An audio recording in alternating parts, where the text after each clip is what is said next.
Salut la compagnie, bienvenue sur ma chaîne. Aujourd'hui on part dans une galaxie lointaine, très lointaine, mais surtout sur notre table de hobby. Dans cette vidéo, je vais vous montrer comment peindre un chat indépendantiste, un cab, celui-ci, pour le jeu Star Wars Légion. On va voir ensemble la méthodologie de peinture, étape par étape. De la sous-couche jusqu'aux éclaircissements et aux effets de vieillissement pour lui donner un look réaliste pour rejoindre le champ de bataille. L'objectif est simple, obtenir un rendu efficace, lisible sur table et rapide à reproduire. Que vous soyez débutant ou hobbyiste confirmé. Alors sortez les pinceaux, préparez les peintures et c'est parti! Roger,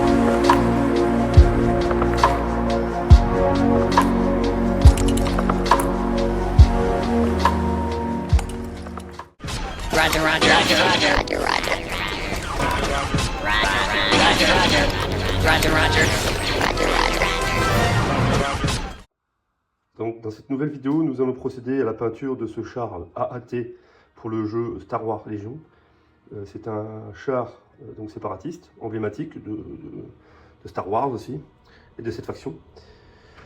J'en ai deux, voilà. Un avec tourelle ouverte et un avec tourelle fermée. Je ne vais pas m'attarder sur le montage, parce que la notice est assez claire, assez simple à suivre. Je vais peindre ce char en deux parties. Partie succincte pour une sous-couche sous le char, qui ne sera pas visible, donc c'est pas très intéressant de la peindre. Et puis voilà. Je vais procéder un peu différemment que d'habitude. En général, c'est vrai que je fais une sous-couche noire, puis blanche, pour amener déjà une forme d'ombrage. Et ce coup-ci, je vais passer directement à du bombage aux André Dust. Pour ce coup-ci, je suis ni plus ni moins un tutoriel que j'ai vu sur internet. Je suis désolé, je repompe un petit peu. Par contre, pour la suite, je ne ferai pas exactement pareil. C'est vrai qu'il faut être assez efficace et bon, j'ai toute une armée à peindre et c'est toujours dans l'idée, c'est d'être le plus efficace possible et le plus rentable possible. Donc peindre assez rapidement et avoir quelque chose de visuellement convaincant. On n'oublie pas de bien secouer la bombe avant l'usage, faire ça dans un endroit aéré pour éviter l'intoxication. Voilà. C'est toujours des produits assez dangereux, donc il faut prendre quelques précautions. La première couche aux André Dust est passée sous les chars et sous les tourelles. J'attends patiemment que ça sèche pour passer à l'étape suivante, peindre le dessus. Notre AAT a déjà fait rallure avec cette couleur André Dust. Maintenant, nous allons procéder à la peinture de cette partie, cette zone, avec du base, avec du KV88 de chez Citadel. Voilà, il suffit d'être propre. Hein.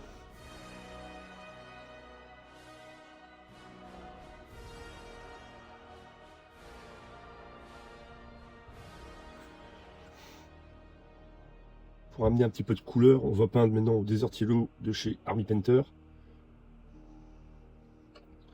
On va peindre ces parties d'armure.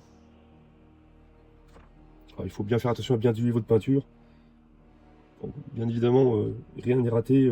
Vous pouvez toujours revenir en arrière, hein. On peut toujours retoucher.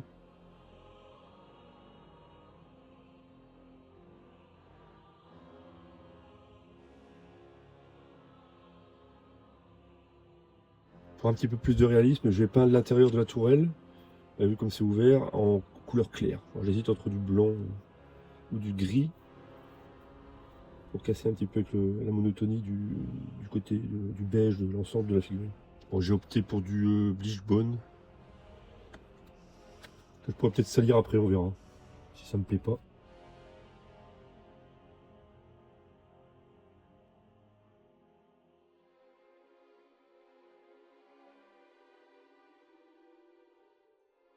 Pour une première, je vais utiliser les peintures Aka pour les parties métalliques. Ici avec du gunmetal. C'est une avant-première. Je n'ai jamais essayé. On va voir si elle couvre bien. Elles ont l'air très couvrantes. On peut passer aussi à la peinture des canons latéraux.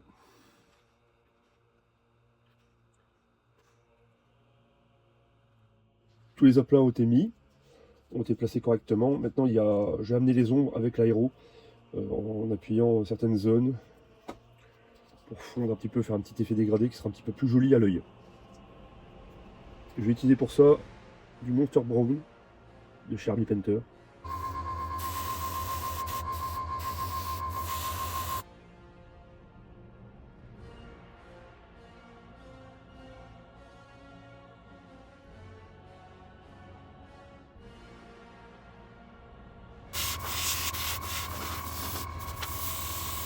Avec de la Graxor Shade, on va venir surligner tous les interstices, toutes les parties de la carrosserie, les interlignes, comme ici, là, toutes ces parties-là, voilà, ça, toutes les lignes, pour bien délimiter les zones, pour que ce soit un peu plus clair, plus propre. Et on fera de même aussi sur la tourelle.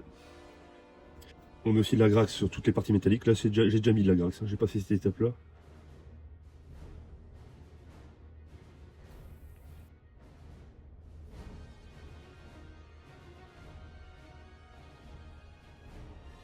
Avec un brossage un peu humide, on va revenir sur les endroits où on a débordé. Il faut rester un peu perpendiculaire pour éviter de faire tout. C'est un brossage pas sec, un petit peu humide. Alors, il faut y aller donc toujours perpendiculaire au détail pour pas recouvrir les interstices que vous avez fait ressortir avec la Graxor Shade. On insiste quand même sur les parties saillantes, en n'oubliant pas qu'on a fait un ombrage en dessous, donc il ne faut pas aller taper sur l'ombrage.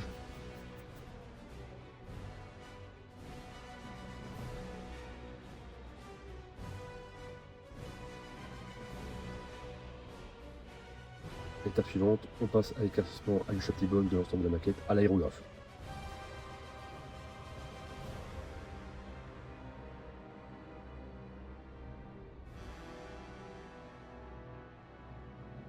Retour pour un petit brossage à sec sur les parties métalliques. Donc, je partirai sur du gunmetal, puis après je vais éclaircir rapidement, succinctement un métal beaucoup plus vif. Et ce sera du Natural Steel de chez Aka.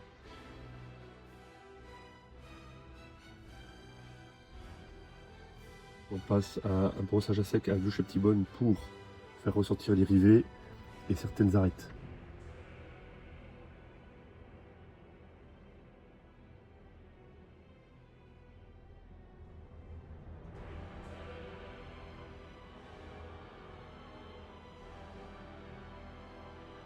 Passons au socle. Après avoir collé et orienté correctement le pignon central à la superglue, j'essuie le pourtour qui a été graissé par un accélérateur de superglue.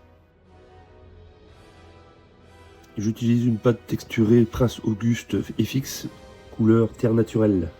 Je répartis cela de façon très aléatoire sur le socle, surtout pour cacher la base du bitonio central. J'ai acheté des cailloux décoratifs, achetés à la foire fouille. Voilà, comme ça. J'ai acheté plusieurs calibres. Voilà, ça c'est les plus gros. La couleur on s'en fout, vu que ça va être peint, donc on s'en fout. Ici, il est un petit peu plus léger, un peu plus fin. Et là, c'est quasiment du sable. Voilà. Donc on commence par le plus épais, les gros, qu'on va coller à la colle forte. À la super glue.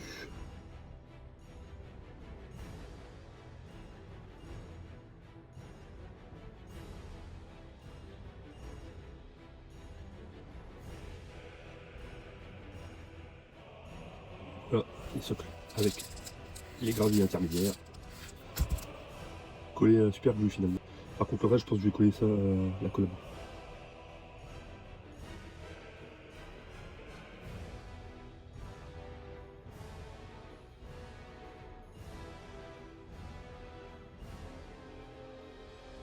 Alors, résultat, avec le petit calibre, on répartit de façon la plus naturelle possible, en faisant attention justement à ces parties où il y a des lignes là, pour les garder justement. C'est un rôle au niveau du jeu pour avoir l'angle de tir et le face avant, face arrière pour les véhicules.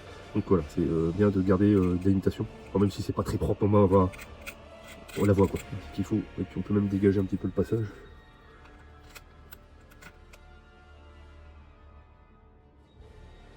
On passe à la première étape de weathering avec, comme le tuto que j'ai vu sur YouTube, du Dryad Bark. En fait, il faut simplement un marron foncé, un peu pour simuler les coups et l'usure de la carrosserie, pour du blindage. Le Rhinox Eye ferait très bien l'affaire aussi. Alors on tamponne ici avec de la mousse de blister il y a des outils maintenant dans le commerce où vous avez voyez, de la mousse comme ça, et ça permet d'aller tamponner comme ça. Alors, en général, vous y allez avec parcimonie, il faut pas y aller comme un malade. Bon, les coups, il peut y en avoir un peu partout, mais la logique veut que ce soit plutôt au niveau des arêtes. Donc vous avez sur les jointures de câbles de blindage et les arêtes du véhicule, quoi. Voilà. En fait, il faut y aller quand même pas trop sauvagement. Après, si vous voulez un engin qui est extrêmement usé, c'est vrai que ça peut être intéressant, mais bon, il faut quand même un minimum, quoi. Et dans le film, c'est vrai qu'il me paraissait déjà un petit peu fatigué des engins. Voilà. Donc, soit vous prenez ce genre d'outil, parce que c'est bien utile d'acheter ce genre de choses. Maintenant, avec un peu de blister, moi j'ai des trucs de compartimentation pour les pots de peinture, c'est de la mousse. Et vous tamponnez, c'est la même chose, hein. Vous avez des mouvements, il faut y aller. Faites déjà des tests à rigueur sur d'autres surfaces pour voir un peu comment, pour appréhender un petit peu la mousse là. Voilà. Et après on a un résultat qui est quand même déjà assez intéressant. On passe à l'étape suivante, ça va être de dessiner, je pense que je vais faire ça à l'aéro, on peut faire ça au pinceau, les bouches de roquette, là, enfin, le sortie. Ça permet comme ça de donner un effet de salissure le long du blindage. Noir, c'est possible. Bon, ici j'utilise du surface primer noir. J'ai de l'abandon, mais je vais essayer ça parce que c'est plus adapté pour moi à l'aéro. Il me faut juste du noir, donc ça fera l'affaire.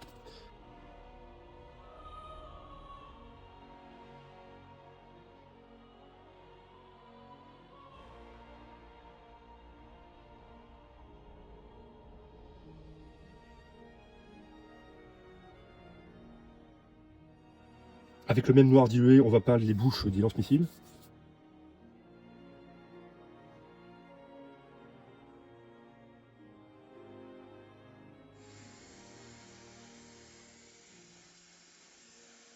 Ouais, c'est imbattable, hein. Et la vitesse avec un pinceau. Bon, il n'y a pas besoin d'être délicat. Une fois que vous avez protégé le bitonio central, là, il n'y a plus aucun problème. Je pense que ça, au niveau en termes de peinture aussi, vous faites des économies, hein, parce que vous en dépensez beaucoup moins, je pense, avec de l'aéro. Vous voyez pas le nombre de coups de pinceau qu'il faudrait mettre pour couvrir ce socle?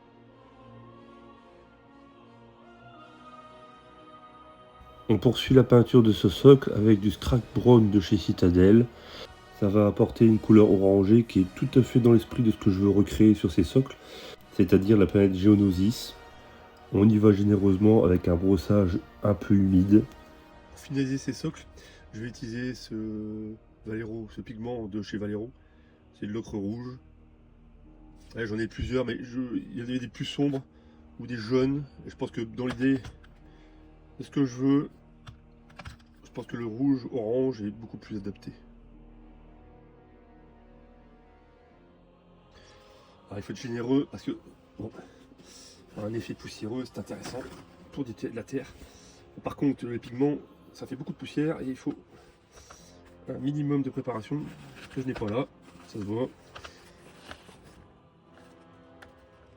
Pour récupérer les pigments après ou enfin, voilà, essayer de trouver une solution pour éviter d'en mettre partout. L'utilisation des pigments ça reste assez salissant. Mais après, c'est pratique parce que ça permet aussi de faire machine arrière quand on veut. Que si vous considérez que ce que vous avez fait n'est pas très joli, n'est pas beau, on peut rincer à l'eau. Par contre, si vous voulez quelque chose qui dure un petit peu plus dans le temps, on peut toujours vernir les pigments. Ils seront ainsi fixés définitivement. J'ai repassé un coup de vernis mat sur l'ensemble du socle. Pensant fixer correctement les pigments, bah, ça a fonctionné oui, mais ça a terni énormément l'effet des pigments. Donc voilà, donc je suis revenu après séchage bien sûr, par repigmenter par au-dessus. Bon, ça fait un effet, voilà. Bon, je pense que c'est pas dégueulasse. On apprend de ses erreurs et donc prochain coup, j'éviterai peut-être de vernir ou je revernirai pour avoir le même effet que celui-là. Pas que je perde la recette. Et j'en ai profité pour vernir aussi l'ensemble de la maquette. Avant de passer aux finitions, c'est-à-dire les salissures finales, le métal, C'est pour ça que vernir mat sur le métal, j'ai évité par exemple là, de toucher les canons et les choses comme ça, toutes les parties métalliques, pour éviter de ternir le métal, parce que le vernis n'aime pas le métal en général, ça annihile l'effet de brillance du métal, il perd son scintillement si je puis dire. Donc j'ai verni dans un premier temps, et donc maintenant ce sera les parties métalliques, donc les gros coups sur la carrosserie, les gros coups sur le blindage. Par exemple, le marron, je vais pouvoir rajouter un effet métallique. Je pense que là, j'irai au pinceau. Donc pour finaliser cette peinture, je viens avec du Natural Steel de chez AK. Comme dit précédemment, je viens accentuer les coups sur les arêtes. Cette couleur métallique claire sur les anciennes taches marron est du plus bel effet.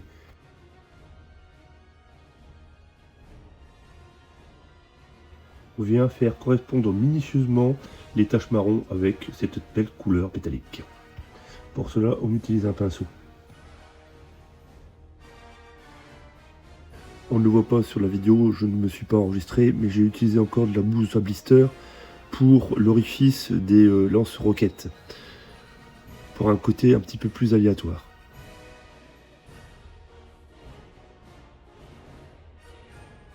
Après, vous l'aurez constaté, j'ai utilisé du pigment pour faire le lien entre le socle et l'engin. Je n'ai mis du pigment que sur la partie basse du véhicule. Ce pigment ne sera pas fixé. Donc ici, pas d'utilisation de vernis mat ou autre. J'espère que le résultat final vous plaira. Voilà pour ce char cab séparatiste, il est prêt à rejoindre le champ de bataille. J'espère que cette méthode de peinture vous aura plu et surtout qu'elle pourra vous servir pour votre propre armée de Star Wars Légion. Si la vidéo vous a aidé, n'hésitez pas à laisser un petit like, à vous abonner à la chaîne Brumbart et à me dire dans les commentaires quelle figurine et quel véhicule vous souhaitez voir apparaître dans les prochaines vidéos. Pour moi, il me reste pas mal de biens à peindre, comme ici ce chef de char qu'il faudra que je peigne bientôt et ainsi tous les biens qui vont servir d'infanterie de base. Merci à tous pour votre soutien et d'ici là, que la peinture soit avec vous.